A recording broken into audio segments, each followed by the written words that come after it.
Adeline de Montpezat, bonjour. Bonjour. On va parler de cette nouvelle exposition qui s'appelle Urbaine. C'est un peu dans la lignée de ce qu'on voit traditionnellement au Comédia à Brest. Au niveau du street art, ce n'est pas la première fois que vous mettez en valeur le travail des femmes artistes. Tout à fait, ce n'est pas la première fois. On a commencé en 2020 avec une exposition qui s'appelait Feminae, qui donc regroupait 12 artistes, et une street artiste à l'époque qui était Mystique.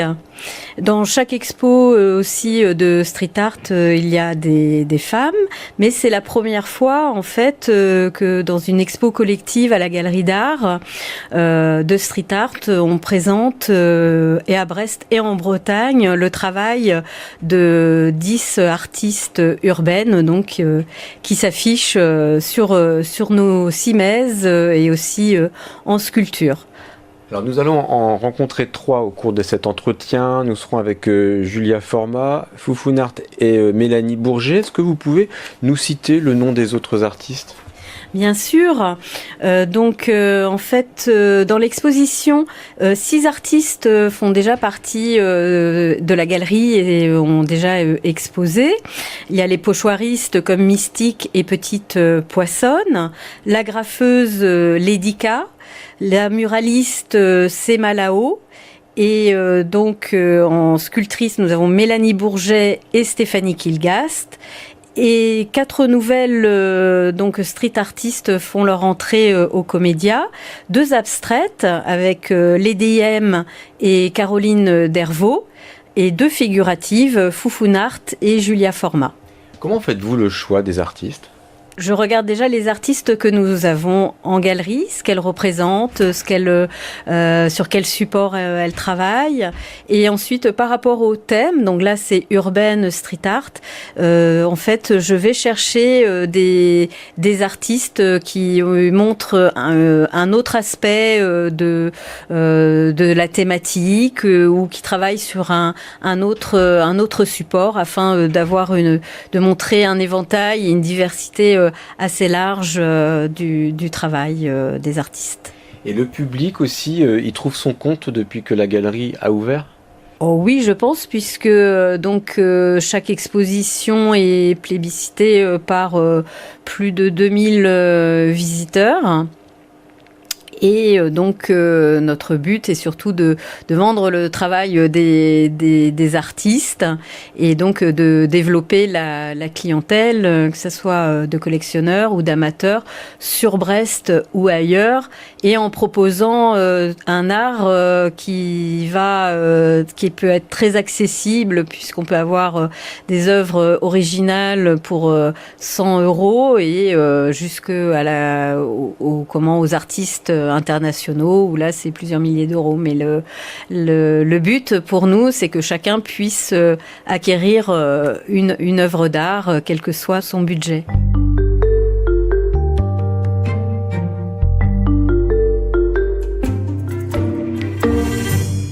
Alors, je m'appelle Julia Format, je suis artiste peintre et muraliste. J'ai 37 ans, je suis née à Toulouse et je vis actuellement au Pays Basque où j'ai mon atelier de peinture à Biarritz. Muraliste, c'est quoi ? Alors, muraliste, c'est des fresques, c'est des peintures qu'on a l'habitude de voir sur toile mais qu'on réalise sur mur, quelle que soit la dimension du mur. Voilà. Et au Comédia à Brest, qu'est-ce que vous montrez alors ? Alors, je montre, c'est une série de toiles, j'ai 2 séries de toiles, en tout 4 toiles et une sculpture en fer. C'est mes dernières toiles actuelles que j'ai faites en 2022. Alors, est-ce que vous peignez, vous représentez uniquement des femmes lors de votre travail ? Alors oui, uniquement. Je ne travaille que sur le corps de la femme, sur les silhouettes de femmes. Je ne travaille pas sur le corps de l'homme, uniquement sur la femme. Donc c'est du militantisme ou pas ? Ou est-ce que c'est la beauté du corps de la femme qui vous attire pour les peintures ? Alors ce n'est pas du tout du militantisme, même si au fond de moi je pense être féministe, mais c'est pas du tout quelque chose que je revendique sur mon travail d'artiste.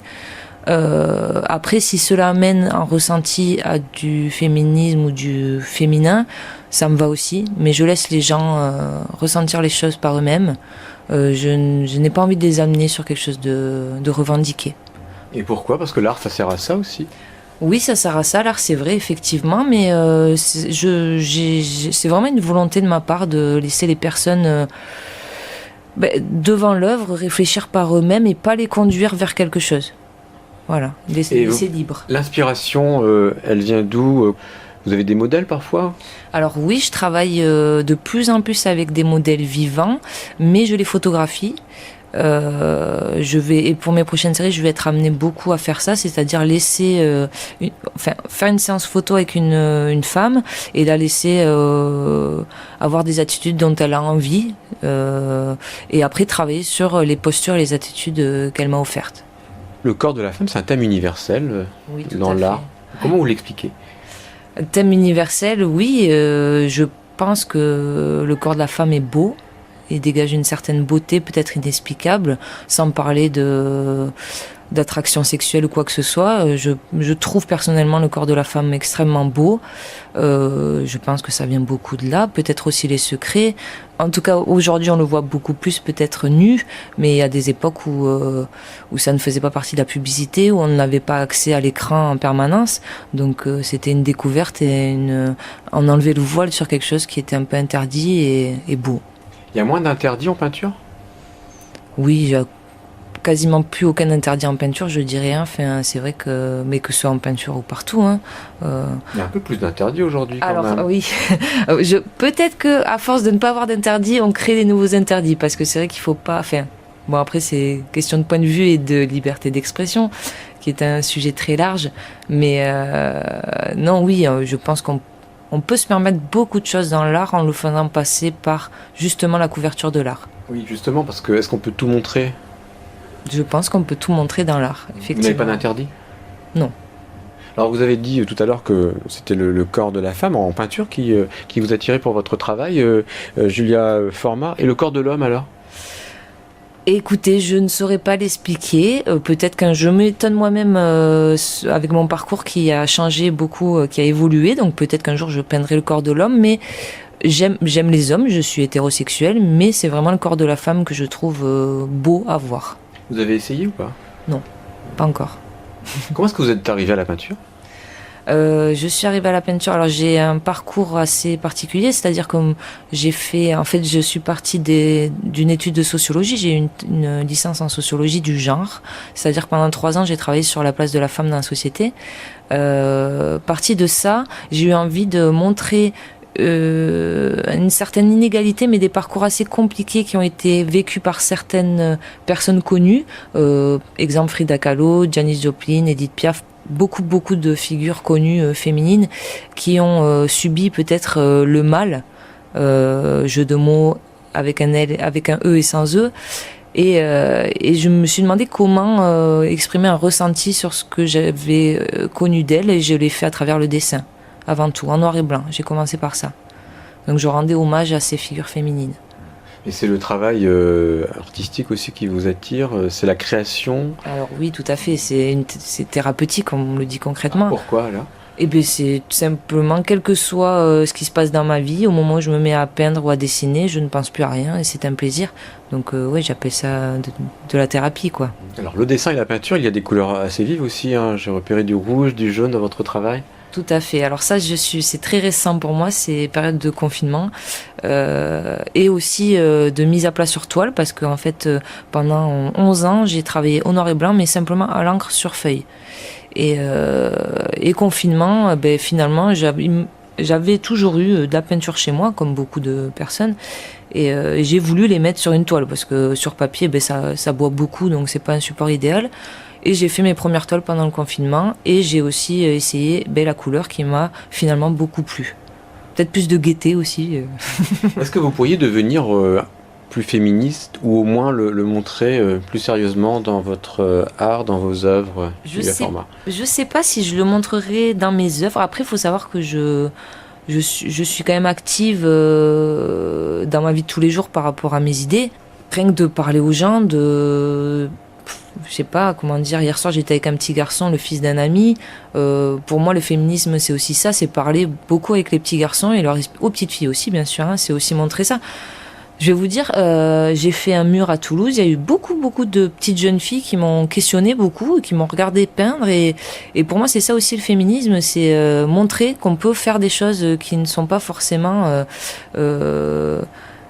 on n'aide pas en fait les petites filles à faire certaines choses. Rien qu'être street artiste, honnêtement, moi petite, j'avais envie d'être comme ça et on m'a pas aidée en fait. On m'a pas dit tu peux le faire. Et rien que ça, de voir une femme faire des choses, je pense que c'est le début du féminisme. Alors quand vous dites street artiste, c'est aussi votre travail, c'est l'exposition dans la rue? Oui, ça, c'est une grande partie de ça. Il y a peu de femmes? Oui, il y a peu de femmes. Alors oui, il y en a de plus en plus. Il y en a, comme on le disait aussi pendant l'exposition au Comédia, c'est que il y en a toujours eu finalement, mais on met un peu un voile dessus. Donc il y en a, mais on ne les voit pas parce qu'il n'y a pas de communication autour. Et c'est pas un énorme pourcentage non plus sur la population active dans le street art. C'est-à-dire qu'elles sont là, mais on n'est pas sur un 50-50. C'est pas un chiffre énorme non plus, mais elles sont là. Est-ce qu'il y a une émulation dans ce genre d'exposition comme ici au Comédia à Brest, quand vous vous rencontrez, quand vous voyez les œuvres des autres artistes? Alors oui, toujours. Alors ça, je sais pas si c'est le côté femme, parce que ça me le fait aussi sur d'autres expositions avec des hommes, mais c'est vrai que se retrouver entre artistes, personnellement, ça me fait beaucoup de bien de découvrir aussi les parcours de chacun, de voir aussi que des choses qu'on s'interdit soi-même, certains le font, et ça donne courage pour faire pas mal de choses aussi derrière. Donc moi, ça m'apporte énormément de rencontrer des gens et puis de sortir de l'atelier surtout, parce qu'on est quand même autiste et ermite les 3/4 du temps. C'est-à-dire qu'on est enfermé chez soi et on peint, on produit. On réfléchit aussi sur les projets de street art et de murs, mais on est quand même assez solitaire. Donc ça fait beaucoup de bien, oui, de rencontrer les autres solitaires du milieu artistique. Donc vous produisez chez vous pour exposer dans la rue? Alors oui, beaucoup. J'ai fait beaucoup de collages, c'est-à-dire que je prépare des dessins chez moi sur ça a été beaucoup de papier craft. Je peins, je dessine le papier craft, je le découpe et oui, je sors le coller dans la rue. Et puis il y a ces toiles aussi aujourd'hui que je fais qui me passionnent beaucoup et qui me prennent énormément de temps. Donc tous ces temps-là, c'est des temps enfermés chez soi, oui. Et le fait d'exposer dans la rue Julia Format, ça apporte quoi en fait en termes de visibilité, d'expression, de liberté? Alors visibilité, je ne sais pas, je pense que oui, parce que moi-même quand je vois des choses collées dans la rue, j'ai tout de suite l'œil, alors je sais pas si c'est ma génération ou mon envie personnelle, mais j'ai l'œil attiré moi par le street art, quel qu'il soit, autocollant, même les tags, les affiches, les pochoirs, même tout ce qui est nouveau street art pour moi, c'est-à-dire des personnes qui font de la couture sur les mobiliers urbains, des choses comme ça. Je sais pas en termes de visibilité ce que ça m'apporte. Je dirais que ça doit finalement faire une certaine pub, on est honnête. Mais c'est quand même moi, la grande fierté que j'en retiens, c'est l'avoir fait. Être allé la nuit seule, même en ayant eu peur, parce que même au bout de quelques années, j'ai toujours un peu peur quand je sors seule dans la rue, de me faire arrêter par la police, même si finalement je risque pas grand-chose avec une affiche, mais ça reste de l'interdit, ou de me faire que des gens me demandent ce que je fais finalement. Après, le peu de fois où ça m'est arrivé, j'en suis très contente, c'est que les gens me félicitent finalement, me disent que c'est joli. Donc c'est pas des gens qui râlent forcément, comme on peut le voir. Moi je l'ai fait avec le graffiti. Si quelqu'un pense dans la rue qu'il nous voit faire un tag, finalement ça fait pas plaisir, honnêtement. Donc c'est des gens nous râlent dessus, ce que je peux concevoir, c'est vrai que. Mais avec les affiches, non, c'est cette fierté, oui, de sortir la nuit et de rentrer chez soi en se disant celle-là, elle est collée, elle est bien collée, elle est à un endroit où on la verra demain matin. Je l'espère qu'elle y sera encore, parce que ça aussi, c'est l'éphémère. C'est se dire, on met une œuvre où on a passé du temps à la faire, s'il faut, dans une heure, elle n'y est plus. Donc, ce côté éphémère, il nourrit. Merci, Julia Format. Avec plaisir.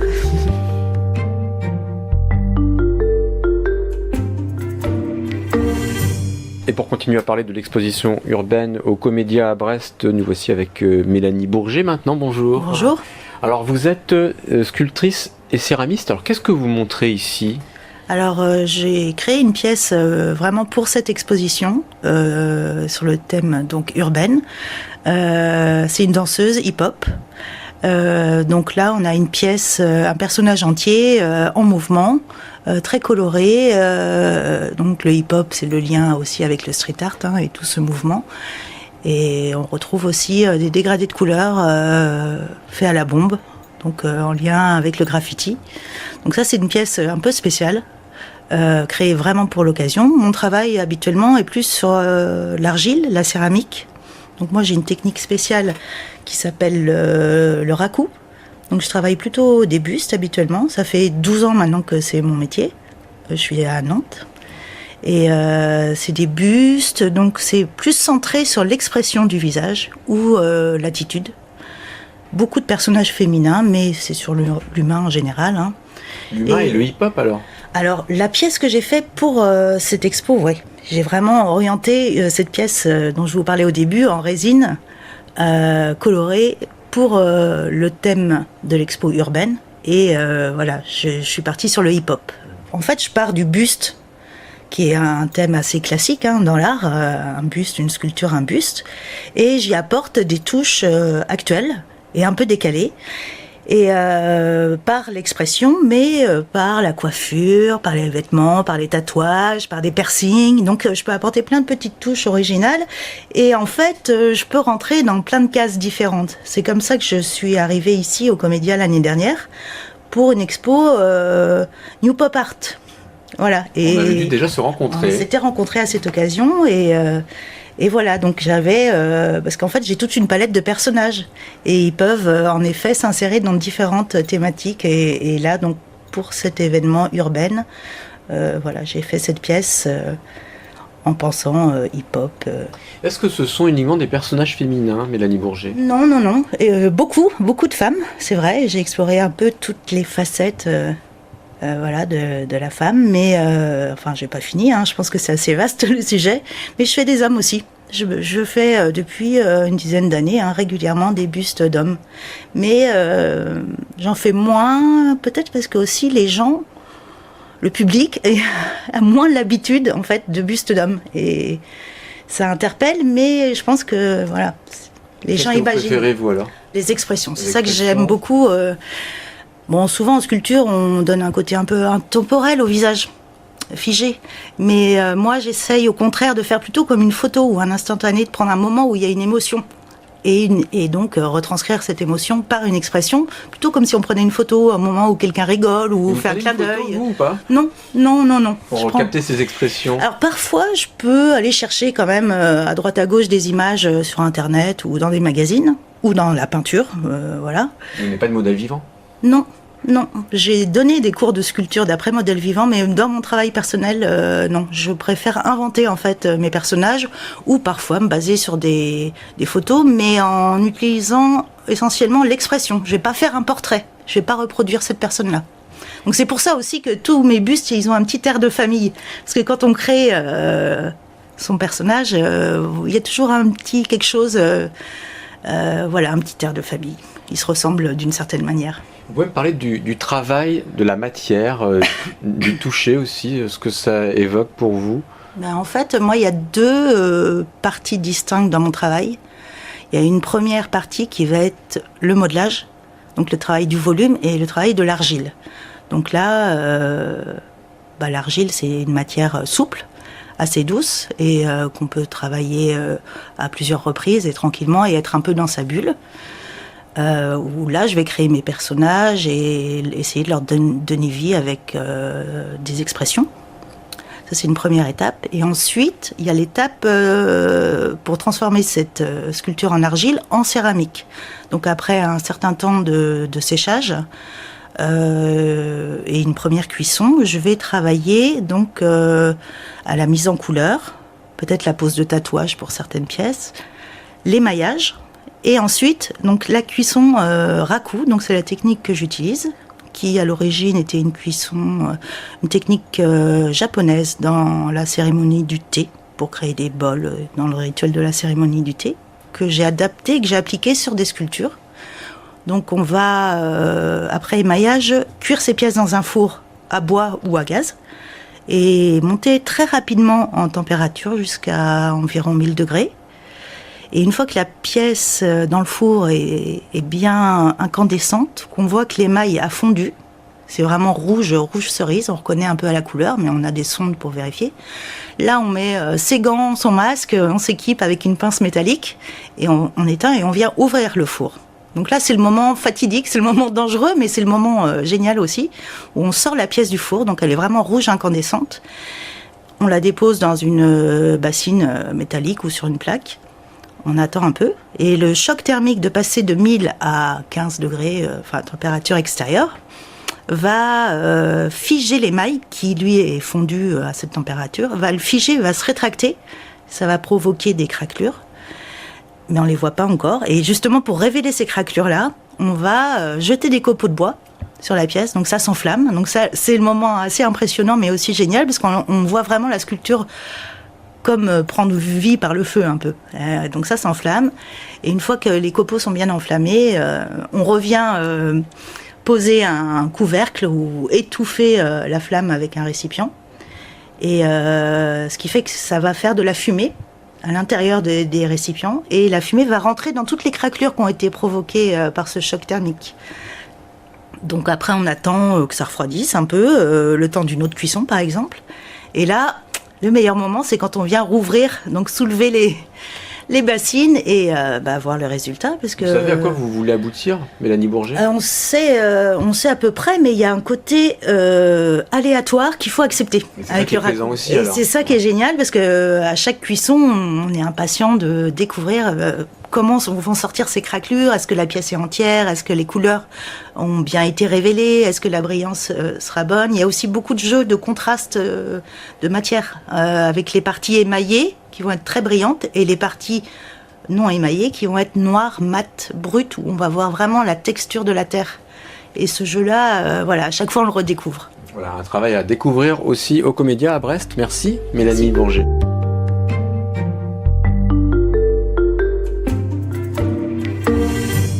Je m'appelle Marion, je suis une femme, une maman, une artiste depuis 2021, parce que je suis aussi Foufounart.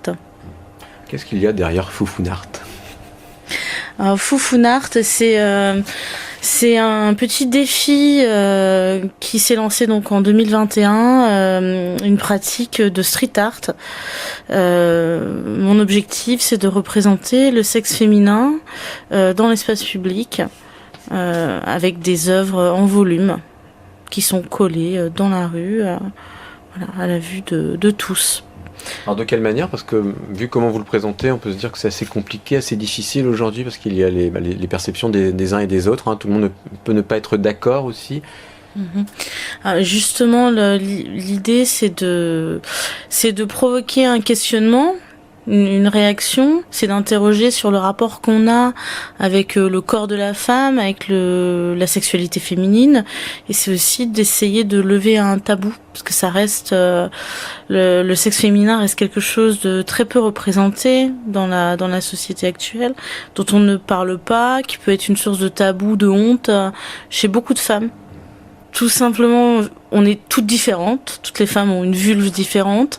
Comme pour beaucoup d'autres aspects, dans beaucoup d'autres domaines, il y a une espèce de pression à se fondre dans un moule, ressembler, à être, adéquate, avec une espèce d'image idéalisée de ce que la femme doit être. Et je pense que les femmes subissent ça dans tous les domaines, y compris par rapport à leur corps, à leur apparence physique et aussi à l'apparence physique de leur sexe. Mais la rue, c'est plus facile ? Tout le monde peut se poser des questions par rapport à cette question de la sous-représentation du sexe de la femme. Et j'essaye de le représenter d'une manière précieuse, en utilisant de la dorure, des cadres anciens, de manière à donner aussi une image positive en fait du corps féminin. Donc il y a du militantisme aussi chez vous, Marion, alias Foufounart, militantisme, du féminisme aussi. L'art peut aider à faire passer des idées, c'est un peu ce que vous expliquez. Oui, je pense que, en tout cas, c'est l'objectif de ma démarche, c'est de faire réfléchir, de faire bouger un peu les lignes, de faire en sorte que les femmes prennent confiance en elles, s'assument davantage et aient moins peur du regard des autres. Donc féministe, oui, incontestablement. Militante, pas forcément. En tout cas, ma manière de militer, c'est ça, c'est de m'exprimer artistiquement dans la rue. Que vous disent les femmes ? J'ai des retours généralement assez positifs de femmes qui trouvent l'initiative intéressante. Alors certaines vont me dire tout simplement, ça fait plaisir, pour une fois on voit pas une bite, un zizi dessiné. Voilà, dessiné sur sur les murs. Pour une fois, on n'est pas invisible et on montre aussi le sexe de la femme. Alors vous travaillez comment, Foufounart? Quels sont vos outils, les matières que vous utilisez aussi? Vous avez parlé de dorure par exemple. Alors en fait, au départ, je travaille chaque vulve en modelage avec de l'argile naturelle ou de l'argile polymère le plus souvent. Ensuite, il y a un travail de peinture, de collage de papier fin décoratif, parfois d'impression de motifs sur du papier de soie que je vais ensuite utiliser pour recouvrir la vulve. Et chaque clitoris est doré à la peinture, voire à la feuille d'or sur certaines pièces. Ce qui est important pour moi, c'est que je n'utilise pas de technique de moulage. Chaque pièce est faite à la main et unique. Est-ce que, sous prétexte de l'art, de pratiquer un travail artistique, on peut tout montrer? Moi, je pense qu'il n'y a pas de tabou avec l'art, justement. Ce qui est intéressant, c'est que l'art permet d'aborder des questions difficiles, des questions qui pourraient choquer. Le but de l'art est pas forcément uniquement de choquer, ça peut être de choquer aussi. Si choquer permet d'avoir une réflexion, d'amorcer un dialogue et puis une introspection pour faire changer des choses éventuellement, on peut montrer, il faut montrer. Il faut montrer les choses telles qu'elles sont et lever les tabous pour permettre d'avoir plus d'équité, de justice. Parler du sexe de la femme, c'est parler aussi des violences qui sont subies, des violences gynécologiques et d'un certain nombre de discours stigmatisants. Et ça, je pense que oui, c'est nécessaire d'en parler.